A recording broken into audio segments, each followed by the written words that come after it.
Gozosas transformaciones. Sermón predicado la mañana del domingo 27 de diciembre de 1868 por Charles Haddon Spurgeon. Delante de ellos cambiaré las tinieblas en luz y lo escabroso en llanura. Isaías capítulo 42 versículos 16. En su empeño en pos de la santidad, el peregrino se ve rodeado a menudo de tinieblas. En cambio, en la senda del mal, el viajero es ofuscado por un fulgor deslumbrante de luz. Es la manera que emplea el tentador para hacer lo más atractivo posible el camino hacia el infierno, con el fulgurante esplendor del placer carnal. El pecado está rodeado de una fascinante lustre que hechiza al incauto buscador del placer y le conduce a su propia destrucción. Miren el palacio del aguardiente, dedicado al demonio de la ebriedad. Es más radiante que cualquier otra casa de la calle.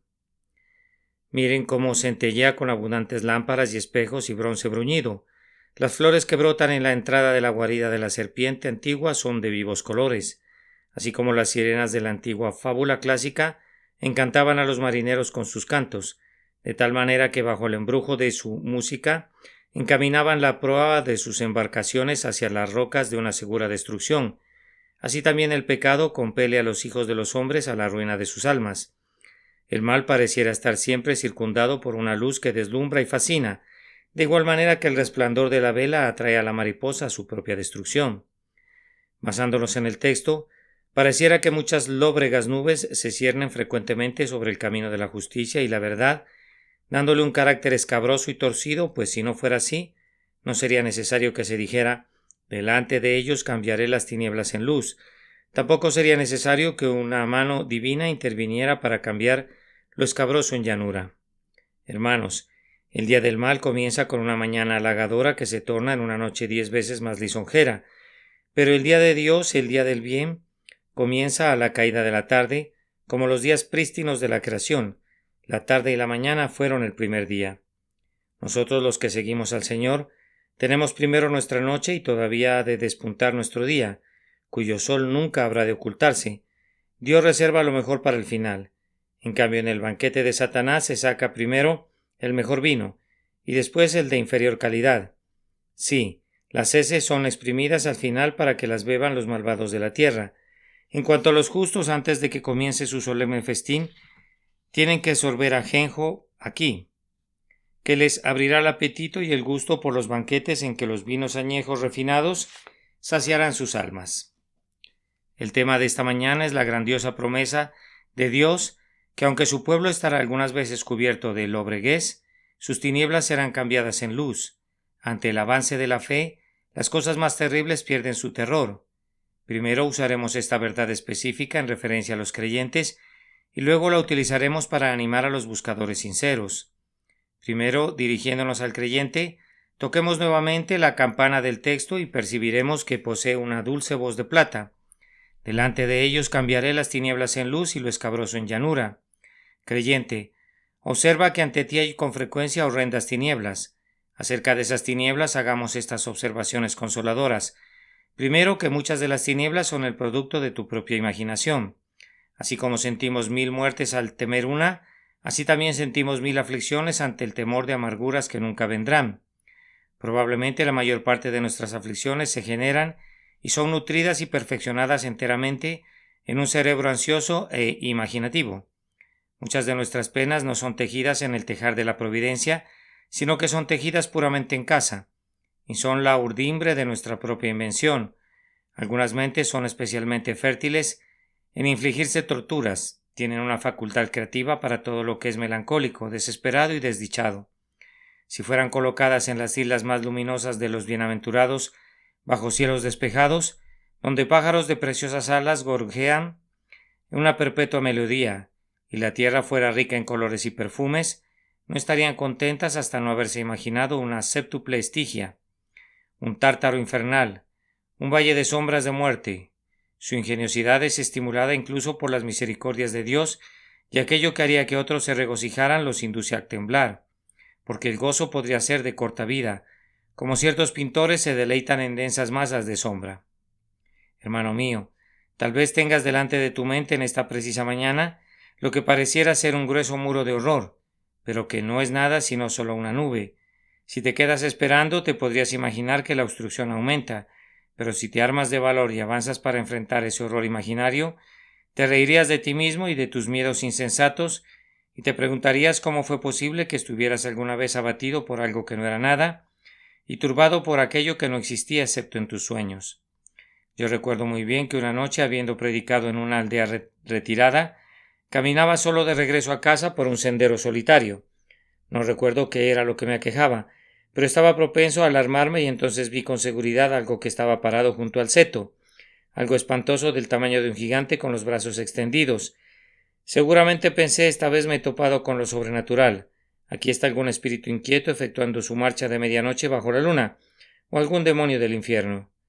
Deliberé conmigo mismo por un momento, y como no creía en los fantasmas, cobré valor y decidí resolver el misterio. El monstruo permanecía al otro lado de la zanja, justo junto al vallado. Salté sobre la zanja y me encontré sujetándome a un viejo árbol, que algún individuo bromista se había molestado en pintar de blanco con miras a asustar a los incautos. Ese viejo árbol me ha sido muy útil con mucha frecuencia, pues he aprendido a saltar sobre las dificultades y he descubierto que se desvanecen o se convierten en triunfos. La mitad de nuestras aflicciones son aterradoras solo ante su perspectiva, porque no sabemos en qué consisten, pero si las esperamos pacientemente en la fe, no serán sino ligeras y pasajeras. Así, dispersando la lobreguez de nuestra lúgubre imaginación, delante de nosotros Dios cambia con frecuencia las tinieblas en luz. Además, mucha de la tenebrosidad que realmente existe es exagerada. Puede haber algún motivo de alarma, pero realmente ni siquiera la mitad de lo que nuestra imaginación fragúa. Contra mí son todas estas cosas, dice Jacob. José no parece, ni Simeón tampoco, y a Benjamín le llevaréis. Había algo de cierto en esta queja. José no estaba con su padre, Simeón estaba en prisión, pero el anciano se imaginaba que José había sido devorado por una bestia salvaje y que Simeón se vería convertido en un esclavo perpetuo en una tierra extraña. Sus temores habían engrandecido el problema que existía. Y creyente, probablemente lo mismo suceda contigo. Descubrirás que la carga que ahora parece ser demasiado pesada, si la levantas, será fácilmente transportada sobre esos hombros que la gracia divina fortalecerá, si tienes la suficiente confianza para aventurarte en la tarea. Esa cruz no está hecha de hierro, es solo una cruz de madera.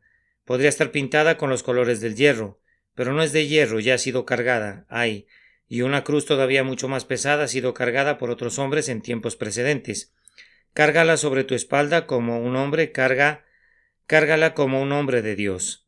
Toma tu cruz cada día y sigue adelante con tu Señor, y descubrirás que los montones, o más bien los montes, se encogen como toperas, que los gigantes son vistos como enanos, que los dragones y los grifos no son sino murciélagos y búhos, y que el propio Leviatán es un enemigo derrotado. Recuerden también que en muchos casos los infortunios desaparecen en el preciso momento en que esperamos que sean abrumadores.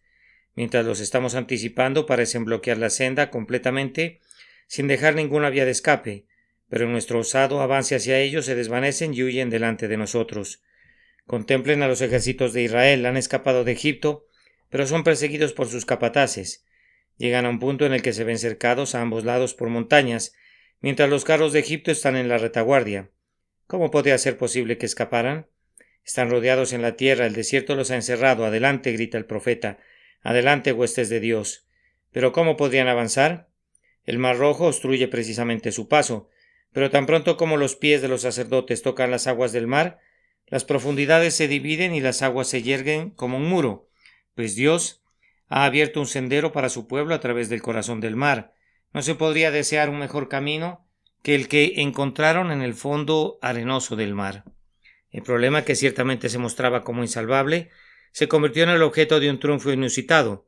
El cántico de María y las voces de las hijas de Israel contenían una mayor exaltación que lo que habrían podido conocer de no haber clamado en voz alta: «Cantad a Jehová, porque en extremo se ha engrandecido, ha echado en el mar al caballo y al jinete». Hermanos, en un caso semejante, sus tribulaciones podrían desvanecerse tan pronto como les llegaran. Ustedes desconocen el plan que Dios les tenga reservado.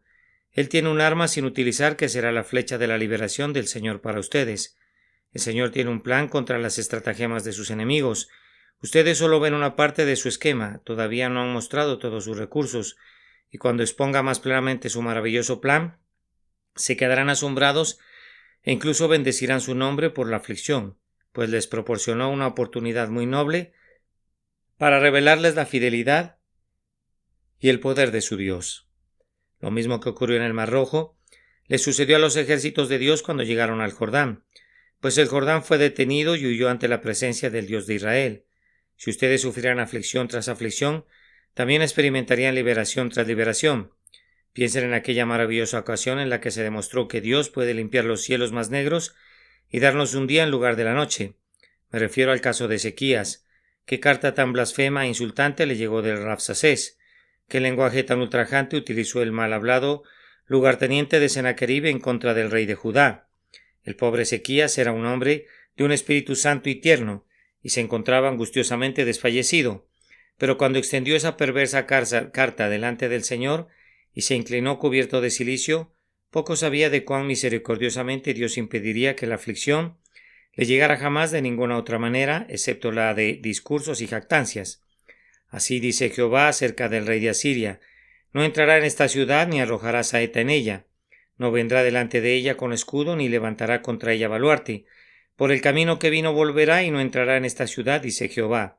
Y así sucedió, y así, oh Hijo de Dios, podrá suceder con las aflicciones que ahora obstruyen tu senda. Se desvanecerán conforme avances. Reflexionen además que cuando esto no ocurre exactamente y la aflicción llega realmente, el Señor tiene una forma de hacer que la tribulación de su pueblo cese cuando alcanza su punto culminante.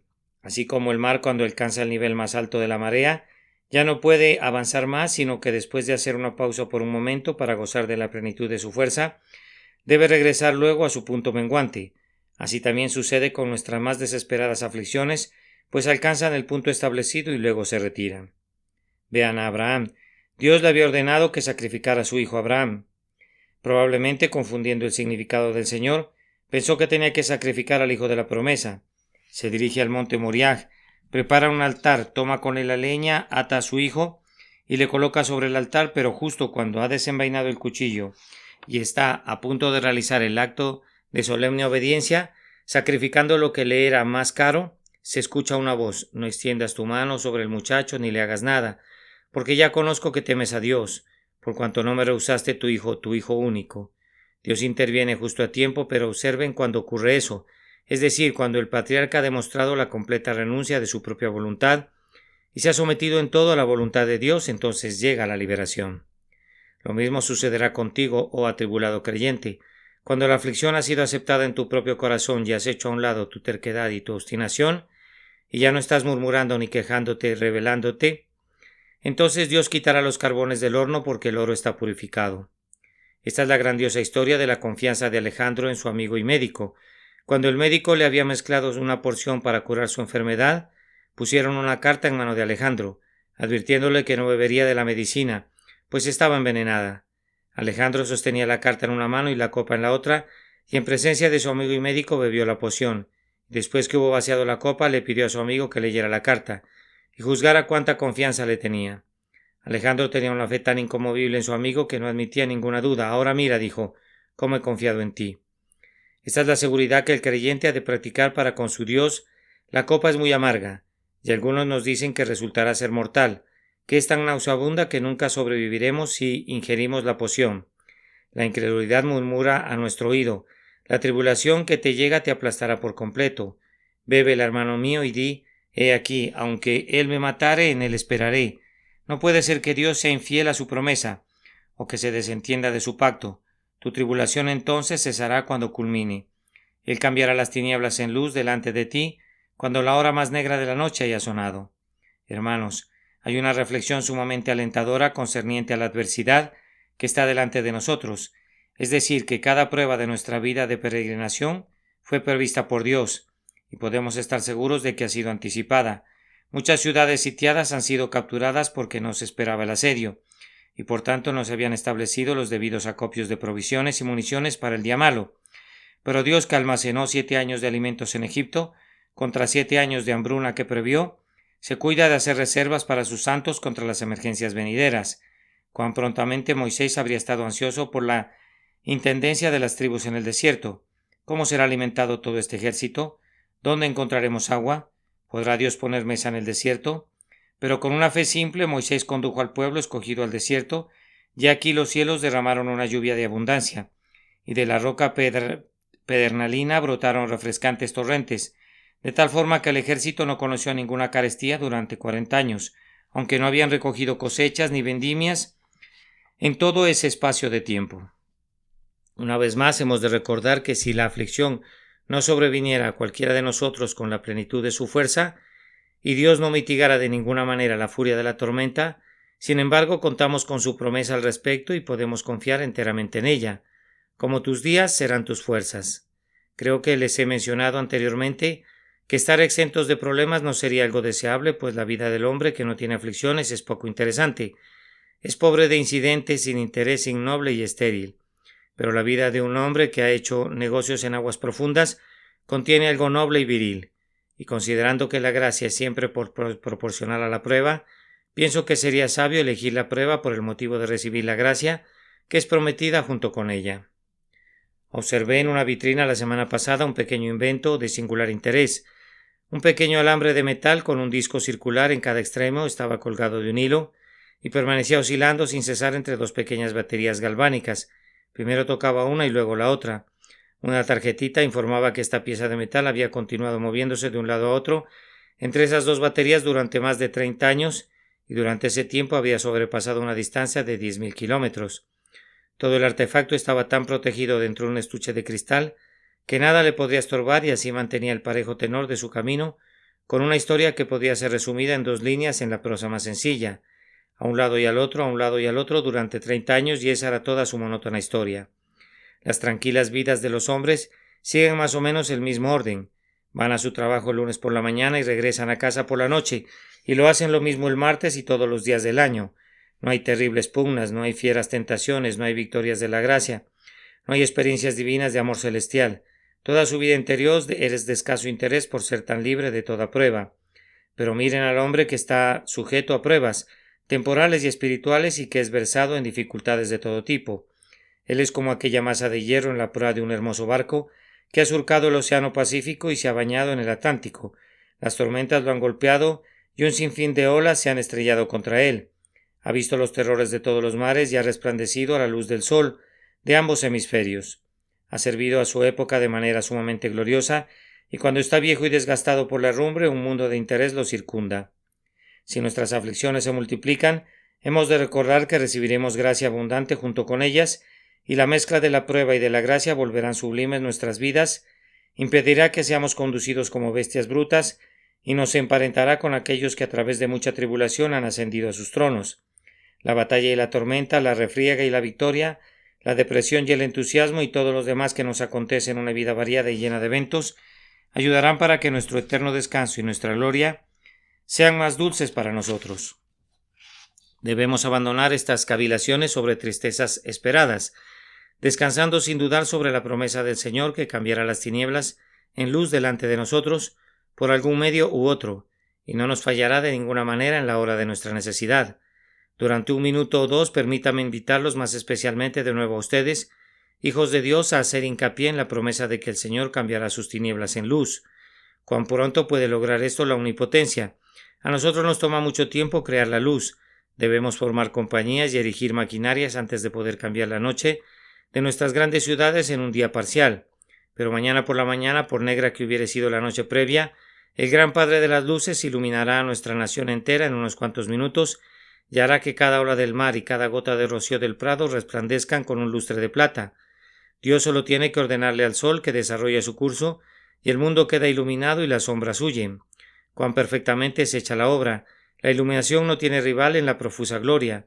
Todos nuestros medios de iluminación son pobres comparados con la luz del sol. Son tan escasos que hemos de medirlos necesariamente en sus pies cúbicos y distribuirlos en pequeñas porciones a cambio de oro, mientras que el Señor derrama su iluminación infinitamente superior en océanos inmesurables sobre montes y valles, campos y ciudades, alegrando así la choza como el palacio y bruñendo tanto el ala del escarabajo como el piñón del águila. De igual manera, nuestro Padre Celestial puede cambiar fácilmente las más profundas aflicciones de su pueblo en los gozos más sublimes y no necesita vejar a los hijos de los hombres con labor para cumplir su propósito de piedad, su propia diestra, su propio espíritu clemente, pueden derramar una plenitud de consolación en un instante. Para el consuelo de ustedes, adviertan algunas de las maneras en las que el Señor de amor disipa la medianoche del alma. Algunas veces Él quita toda la lobreguez con el sol de su providencia, ordena que la prosperidad brille a través de la ventana de la choza, y el pobre se vuelve rico, levanta al mendigo del muladar y lo sienta en medio de los príncipes. Las alas de los ángeles acarrean un remedio para el enfermo, y el hombre que se revuelca en su cama por largo tiempo sale afuera para respirar el dulce aire puro que le había sido denegado durante tanto tiempo. El grandioso árbitro de todos los eventos solo le da vueltas a la rueda de la fortuna, y aquellos que estaban más abajo ahora están más alto. Los últimos son los primeros y los primeros los últimos. Él puede hacer lo mismo por cualquiera de nosotros, tanto en las cosas temporales como en las espirituales, si le parece bueno. Solo tiene que ordenar que se haga, y nuestra pobreza será cambiada en plenitud. Nuestro Señor alienta con frecuencia a su pueblo con la luna de su experiencia, que brilla con luz prestada, pero lo hace con una brillantez apaciguada y tranquila. Bien amada de los hijos de la tristeza, Él nos ordena que recordemos los días pasados, y nuestro espíritu hace una investigación diligente. Encontramos que nunca ha abandonado a su pueblo, ni nos ha traicionado. Recordemos cuando estábamos en un caso semejante al caso presente y notamos que estábamos bien sostenidos y que al final fuimos liberados, y así somos alentados a creer que hoy será como en el pasado y más abundantemente todavía. Frecuentemente nuestro Padre Celestial alienta a sus hijos con la visión de Jesús que va adelante.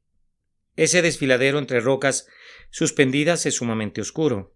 Yo, una pobre criatura tímida, retrocedo y no quiero atravesarlo. Pero cómo es restaurada mi valentía al ver a Jesús portando la linterna de su amor y adentrándose delante de mí en la densa oscuridad. Escucha, le oigo decir, sígueme, y mientras habla percibo una luz que brota de su sagrada persona. Cada espina de su corona resplandece como una estrella, las joyas de su pectoral fulguran como lámparas, y sus heridas centellean con esplendor celestial. No temas, dice, pues he sido afligido en todas tus aflicciones, fui tentado en todo según tu semejanza, pero sin pecado. ¿Quién podría decir el estímulo dado al heredero del cielo por el hecho de que es el hermano mayor? ¿Ha pasado a través de todo el tenebroso pasaje que conduce al reposo prometido? Dios tuvo un hijo sin pecado, pero nunca tuvo un hijo sin disciplina. Aquel que siempre hizo la voluntad de su Padre tuvo que sufrir.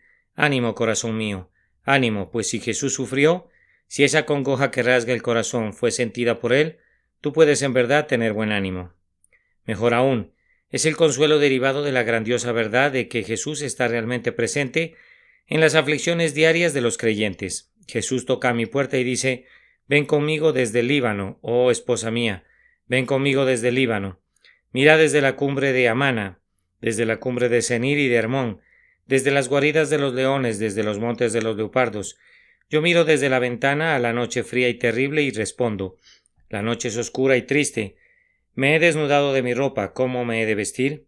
He lavado mis pies, ¿cómo los he de ensuciar? No puedo levantarme y seguirte, pero el amado no ha de ser rechazado así. Él toca otra vez y dice, salgamos al campo, moremos en las aldeas, allí te daré mis amores. Vencido por su amor, me levanto y me voy con mi esposo celestial.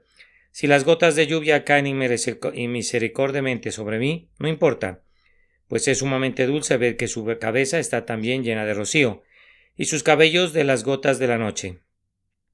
El viento ululante agita sus vestidos, al igual que los míos. Sus pies hollan los mismos lugares cenagosos que los míos, y en todo momento me llama su bienamada, su amor, su paloma, su perfecta, y me cuenta de la tierra que está más allá de las tinieblas, y habla del monte de la mirra, y de las eras de las especias de la cumbre de Amana, Senir y Hermón. Mi alma se derrite mientras mi amado habla, y mi corazón siente dulzura más allá de toda expresión al caminar con él, pues he aquí, mientras él está cerca de mí, la noche es iluminada con innumerables estrellas, el cielo está encendido de gloria, cada nube resplandece como el ala de un serafín, mientras que el ventarrón despiadado es incapaz de enfriar el corazón que arde por dentro mientras él habla conmigo por el camino. En años posteriores solemos hablar entre nosotros de esa noche oscura y de su portentoso brillo. de ese viento frío que fue tan extrañamente mitigado, e incluso nos decimos los unos a los otros: yo ansiaría atravesar 1000 noches en tal compañía. Yo estaría dispuesto a ir en un viaje de medianoche por siempre con el más amado de los amigos, pero ¿dónde él está? La noche se convierte en día. En su presencia el sufrimiento es gozo. Cuando él se revela, los dolores son placeres, y la tierra florece con flores del Edén. Así el bien amado cambia con su presencia nuestras tinieblas en luz. Muy a menudo ustedes y yo hemos conocido por experiencia cómo el Señor ha cambiado nuestras tinieblas en luz, cuando en un momento un texto de la Escritura ha resplandecido delante de nuestros ojos como el fuego de un faro.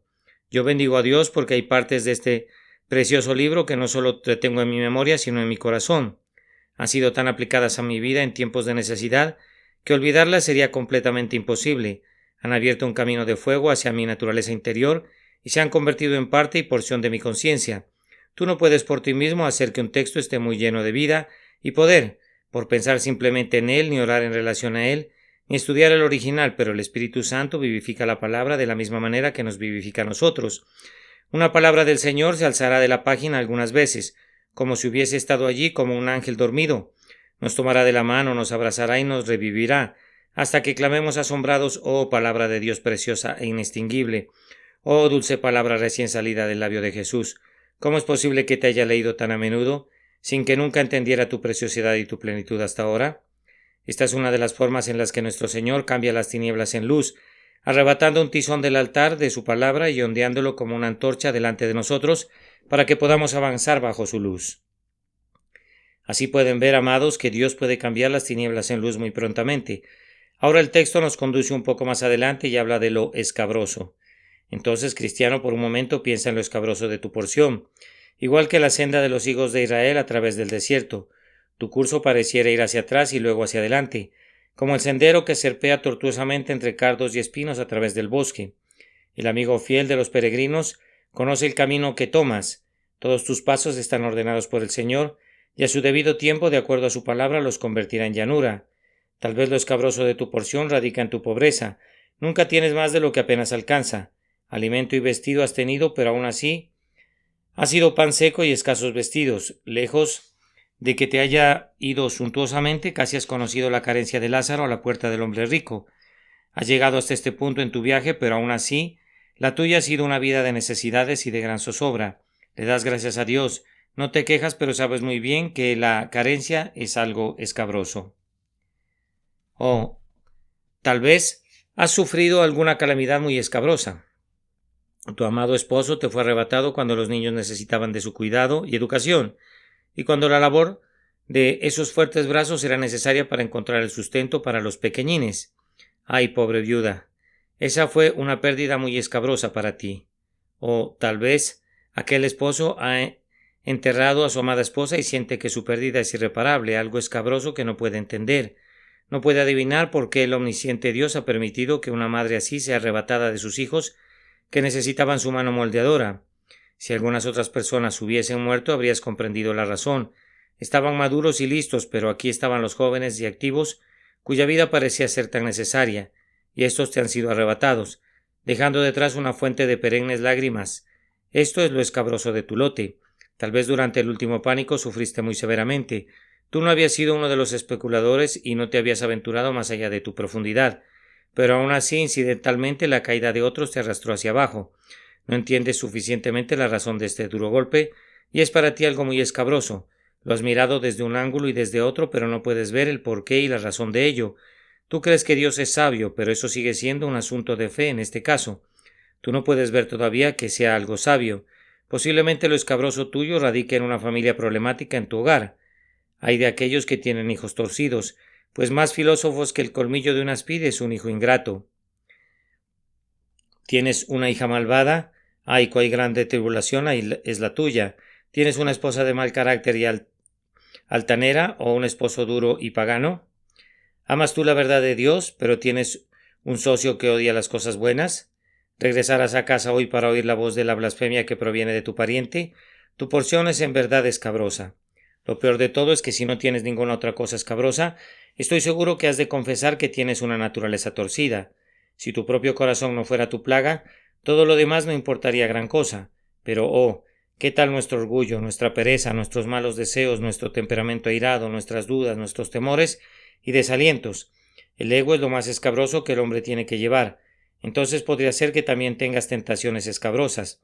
Eres tentado a la blasfemia, odias su simple pensamiento, sin embargo esa horrible sugerencia te persigue. Eres tentado a los vicios de los que has sido preservado por la gracia, pero en los cuales, como ocurre con un huracán, Satanás quiere hacerte girar. Tus tentaciones abundan día a día, y te parece que eres como un hombre asediado por 10,000 abejas. Te cercan por completo. Sí, te cercan por completo y no sabes cómo destruirlas. Tan abundantes como tus pensamientos, así parecen ser tus muchas tentaciones. Bien, todas estas son cosas escabrosas, y en un mundo caído como este, las cosas escabrosas siempre serán muy comunes. Ahora viene la promesa. Dios cambiará lo escabroso en llanura delante de su pueblo. Pudiera ser que los caminos ya estén allanados ahora, y que enderezarlos solo consista en hacer que no parezcan nivelados, pues con frecuencia aquello que considerábamos un infortunio era lo mejor que nos hubiera podido ocurrir jamás. Nos quejamos de nuestras cruces, pero ¿acaso nuestras cruces no son nuestro mejor patrimonio? Cuán a menudo damos coces contra nuestro bien más excelso. Arrancamos esa hierba del jardín que contiene la más noble medicina en cada hoja. Oh, que recibamos gracia para saber que hay mucho bien real en la aflicción, y que nuestras pruebas son cosas escabrosas solo porque somos viscos. El Señor puede cambiar también lo escabroso en llanura, y lo que no pliegue lo puede romper. Con cuánta frecuencia en una familia el impío Saulo es convertido en el santo Pablo. El carácter torcido ha sido enderezado, y donde el hombre rehúsa ser enderezado, el terrible juicio de Dios ha quitado al torcido de la casa, para que el justo pueda tener paz y consuelo. No tengas temor, creyente. La gran hacha del Señor puede limpiar un camino a través de las densas forestas de tus más grandes tribulaciones. ¿Acaso no ves el grandioso pionero delante de ti? Sus salidas son de antaño y es conocido por el nombre de El Quebrantador, pues abate todo lo que pudiera obstaculizar la marcha de su pueblo. Como los ingenieros en la avanzada de un ejército, esos grandiosos zapadores antiguos y los mineros que limpian el camino para el ejército, así el Señor preparará una calzada para todos sus santos, hasta que los lleve a la ciudad que tiene fundamentos y cuyo arquitecto y constructor es Él. Si no hiciere esto, te dará poder para asaltar por encima de la dificultad y te ordenará a ti, su siervo, que vayas derecho en la senda del deber y se te dará una fuerza que no es tuya, de tal forma que dirás con alguien de tiempos antiguos, contigo desbarataré ejércitos y con mi Dios asaltaré muros. Tú clamarás como Débora, marcha, oh alma mía, con poder. Si nuestra vía estuviera siempre limpia en el camino del deber, ¿dónde estaría nuestra fe? Pero cuando forzamos nuestro camino al cielo a través de multitudes de enemigos, abriéndonos paso a base de pura fuerza a través de los escuadrones del infierno, entonces nuestro grandioso capitán es glorificado y su gracia es hecha a resplandecer. Tengamos buen ánimo. Entonces, pues el Señor cambiará lo escabroso en llanura al final. 2 lecciones más y luego procederé a dirigir unas cuantas palabras al buscador. Una es para el Hijo de Dios. Si Dios cambiara todas tus tinieblas en luz y todo lo escabroso en llanura, no debes anticipar tus tribulaciones. Ahora son tinieblas. Déjalas en paz, hombre, porque serán cambiadas en luz. Ahora son escabrosas. Bien, déjalas que maduren, y Dios las cambiará en llanura. Alguna fruta que recoges de tus árboles es de tal naturaleza que si fueras a intentar comerla en otoño sería muy amarga, y te haría mucho daño. Pero guárdala un poco, y mira cómo se torna sabrosa y jugosa. Es una lástima destruir la fruta y angustiarte por un uso prematuro. Sucede exactamente lo mismo con tus tribulaciones. Ahora son tinieblas. No te entrometas con ellas. Déjalas hasta que Dios las haya madurado y las haya cambiado en luz. Aquel hombre es empleado para transportar sacos de harina cada día. Él carga tantos quintales cada vez que en el día suman toneladas y tantas toneladas al día darán un total de un enorme peso en un año. Ahora supongan que el 1 de enero este hombre fuera a calcular la carga del año y dijera, tengo todo ese inmenso peso que cargar. No puedo hacerlo. Ustedes le recordarían que no tiene que cargarlo. Todo de una vez, tiene todos los días del trabajo del año para cargarlo. Así nosotros ponemos todas nuestras tribulaciones juntas y clamamos, ¿cómo podré recuperarme de ellas? Bien, te vendrán únicamente una a la vez y conforme lleguen la fuerza vendrá con ellas. Un hombre que ha caminado 1000 kilómetros no viajó los 1000 kilómetros dando un paso ni en un día, sino que tomó su tiempo y lo hizo, y nosotros también hemos de tomar nuestro tiempo y con paciencia cumpliremos nuestro trabajo. Una excelente lección para todos nosotros es esta palabra, espera, espera, espera. Nuestra segunda observación es esta. Debes creer siempre en el poder de la oración, pues si Dios promete cambiar tus tinieblas en luz, quiere que se lo pidas, y cuando se lo pidas lo hará porque así lo ha prometido. Yo quisiera que creyéramos en la oración, pero creo que la mayoría de nosotros no lo hacemos. La gente dirá qué cosa tan maravillosa es que Dios oiga las oraciones de George Muller. ¿Pero acaso no es algo triste que pensemos que es asombroso que Dios oiga las oraciones? Hemos llegado a un mal extremo, en verdad, cuando creemos que es maravilloso que Dios sea veraz. Era bastante mejor aquella fe del niño de una de las escuelas de Edimburgo, que había asistido a las reuniones de oración y al final le dijo al maestro que dirigía la reunión de oración: Maestro, yo quisiera que mi hermana se pusiera a leer la Biblia. Ella no la lee nunca. Juanito, ¿por qué debe leer la Biblia tu hermana? Porque si la leyera una vez estoy seguro de que le haría bien y sería convertida y sería salva. ¿Crees eso, Juanito? Sí, lo creo, señor. Y quisiera que la próxima vez que haya una reunión de oración le pida a usted a la gente que ore por mi hermana, para que comience a leer la Biblia. Bien, bien, así lo haremos, Juan. Entonces el maestro hizo saber que un pequeñito estaba muy ansioso de que se ofrecieran oraciones para que su hermana comenzara a leer la Biblia. En la siguiente reunión de oración observaron que Juan se levantó y salió. El maestro consideró que era poco cortés que el niño perturbara a la gente en un salón abarrotado y saliera como lo hizo, y entonces el siguiente día que se presentó el muchacho le dijo: Juan, pienso que fuiste muy rudo al levantarte en la reunión de oración y salirte. No debiste hacer eso. Oh, señor, respondió el muchacho, no era mi intención ser maleducado, pero pensé que me gustaría ir a casa y ver a mi hermana leyendo su Biblia por primera vez. Así es como debemos creer y esperar con expectación para ver la respuesta a la oración. La muchacha estaba leyendo la Biblia cuando el niño llegó a casa. A Dios le había agradado oír la oración, y si solo confiáramos en Dios de esa manera, veríamos a menudo que se obtendrán cosas similares. No digas: Señor, cambia mis tinieblas en luz, para luego salir con tus lámparas, como si esperaras encontrar oscuridad. Mas después de que le pidas al Señor que aparezca para ti, has de esperar que lo haga, pues conforme a tu fe te sea hecho.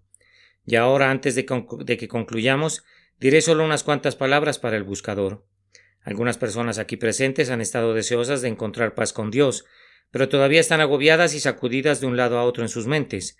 Ahora, mi querido amigo, hemos sentido gran gozo al ver tu ansiedad, pero estamos comenzando a sentir gran aflicción al pensar que esa ansiedad deba durar tanto, que seas tan incrédulo para no poner de inmediato tu confianza en el bendito Señor Jesús. Él puede salvarte y te salvará ahora, si confías en Él. Pareciera algo muy simple confiar únicamente en Él, simple como es, sumamente eficaz para la paz y gozo del alma. Nos aflige pensar que has estado rehusando durante tanto tiempo darle a Cristo el crédito que tan ricamente merece. Ahora tal vez pudiera ser que estés enredado en cuanto a un tema doctrinal. ¿Les has estado pidiendo a tus amigos que te expliquen esto y aquello y todavía no se te ha aclarado nada? Permíteme decirte que me temo que nunca se te aclarará, pues hay dificultades acerca de nuestra santa religión que nunca serán explicadas de este lado de la tumba, y tal vez tampoco lo sean del otro, pues si nuestra religión estuviese al alcance de nuestra comprensión, sentiríamos que no vino de Dios, pero siendo más grande de lo que nuestro cerebro pueda comprender, vemos en esto algunos indicios del infinito Dios, que al revelarse a sí mismo, no manifiesta toda su gloria, sino únicamente una parte de ella a los hijos de los hombres. Querido amigo, cree que el amado Hijo de Dios puede salvarte, y confía en Él, y cuando hubieres hecho eso, todas esas dificultades doctrinales, en tanto que sean importantes, se desvanecerán. Él lo ha dicho y tú comprobarás que es verdad. Delante de ellos cambiaré las tinieblas en luz y lo escabroso en llanura. Tú te dirás: ¿cómo se me pudieron ocurrir tantas argucias? Cuán insensato fui al estar debatiendo y cuestionando siempre, cuando la misericordia eterna me estaba siendo presentada libremente. Tal vez tus tinieblas surgen ahora de una profunda depresión mental. Tu noción es que no puedes creer nunca en Jesucristo hasta que esta depresión desaparezca. Pero permíteme decirte que tu noción está lejos de la verdad, pues el caso es que no tienes probabilidades de salir de tu depresión en tanto que no creas primero en Jesús. Triste y afligido como estás, ¿qué te impide creer en el infinito Hijo de Dios como alguien capaz de quitar tu pecado? Él es capaz. La muerte de alguien como Él debe contener una cantidad de mérito que no puede ser limitada. Oh, si tú pudieras hacerle el honor de confiar en Él, aunque fueras como un pobre pábilo que humeare, Él no te apagará, y aunque fueras como una indigna y débil caña cascada, si confías en Él, eres salvo. Oh, confía en Él, te lo suplico, para descanso de tu alma, en la preciosa sangre, y verás que tu depresión se desvanece, que tus tinieblas serán luz y lo escabroso será convertido en llanura. Ah, dirás tú, pero yo trabajo bajo una carga de pecado. Es cierto que hay lo suficiente en tu pecado como para turbarte, si no fuera porque por este propósito Cristo nació y vino al mundo para quitar el pecado. ¿Por qué la necesidad de ese gran sacrificio en la cruz del Calvario si no es por las grandes ofensas? ¿Acaso no ves que la propia negrura de tu pecado es la que te hace necesitar un Salvador? ¿No sabes que Cristo no vino para llamar a los justos sino a los pecadores al arrepentimiento? A su tiempo Él murió por los impíos y eso eres tú. Oh, deposita tu alma cansada en sus brazos. ¿Por qué miras a tu alrededor en busca de esto y de lo otro? ¿Por qué eres engañado con mirad aquí está o mirad allí está? Mirando a esto y lo otro en busca de consuelo. Ven a Él, vacío, desnudo, inmundo, ven para que seas convertido en todo lo que es bueno por medio de Él. Ay, dices, ¿mi naturaleza es tan mala? Bien, pero tu depravación es conocida y hay solución para ella en el texto. Tu pecaminosidad, como lo escabroso mencionado en el texto, será cambiada en llanura. El Señor puede dominar tu disposición natural. Cualquiera que sea la forma de tu pecado que te asedia, el Espíritu Santo es más que un contrincante para Él. Aunque has pecado muy suciamente, Él puede perdonar y aunque sientas una fuerte tentación para pecar de la misma manera otra vez, Él puede corregir la tendencia de tu naturaleza y darte nuevos anhelos que vencerán a los viejos. Oh, que mi Señor recibiera lo que le corresponde de ti, entonces no dudarías de Él. Bendito Salvador, Rey de reyes y Señor de señores, que te dignas humillarte a sufrir y morir. ¿Cómo pueden los hombres dudar de ti? ¿Cómo pueden ver tu amado rostro y sin embargo desconfiar en ti? ¿Cómo pueden ver tus benditas manos y pies y el costado traspasado y sin embargo sospechar de ti? Oh pecador, confía plenamente en Jesús y te serán otorgados gozo y paz en este día. Quiero que noten 3 cosas en el texto y habré concluido. Eso que nos salva no es lo que es, sino lo que será. Cambiaré las tinieblas en luz, cambiaré lo escabroso en llanura. Lo torcido está realmente torcido ahora, pero hay una transformación en ciernes. Pecador, no es lo que eres ahora, lo que ha de ser tu salvación. Eres negro y torcido, pero tu salvación te será dada aún. Será luz en el Señor y será recto por medio de su gracia. Noten en segundo lugar que no es lo que ustedes puedan hacer, sino lo que Dios puede hacer. Cambiaré las tinieblas en luz. No es el pecador quien cambiará sus tinieblas en luz, sino yo, Jehová. Yo, el que puedo hacer todas las cosas, yo que puedo crear y puedo destruir. Yo cambiaré las tinieblas en luz delante de ti y lo escabroso en llanura. Noten además que esta obra no será tuya de inmediato, pero lo será pronto. No dice hoy cambiaré las tinieblas en luz, sino que dice yo cambiaré. Entonces esperemos con ansias el brillo que todavía no podemos ver y gocémonos con la llanura que todavía no podemos discernir, pues Dios guardará su palabra hasta lo más íntimo y sus eternos yo haré y se hará nunca caerán al suelo. Pido a Dios que bendiga la palabra para ustedes que son creyentes atribulados y que les dé paz y confianza, y para ustedes que son pecadores que buscan, pido que puedan confiar en Cristo y encuentren la salvación. Que el Señor les bendiga ricamente por nuestro Señor Jesucristo. Amén. Notas del traductor. Palabra Estigia, de la mitología griega, el mayor río de los infiernos. Sus aguas que formaban la laguna Estigia volvían invulnerable a quien se bañaba en ellas. La palabra Tártaro, de la mitología griega y romana, región de los infiernos, lugar de castigo de los grandes culpables. La palabra Piñón, último huesecillo de las alas de un ave. Gozosas transformaciones. Sermón predicado la mañana del domingo 27 de diciembre de 1868 por el reverendo Charles Haddon Spurgeon en el Tabernáculo Metropolitano, Newington, Londres. Delante de ellos cambiaré las tinieblas en luz y lo escabroso en llanura. Isaías capítulo 42 y versículo 16.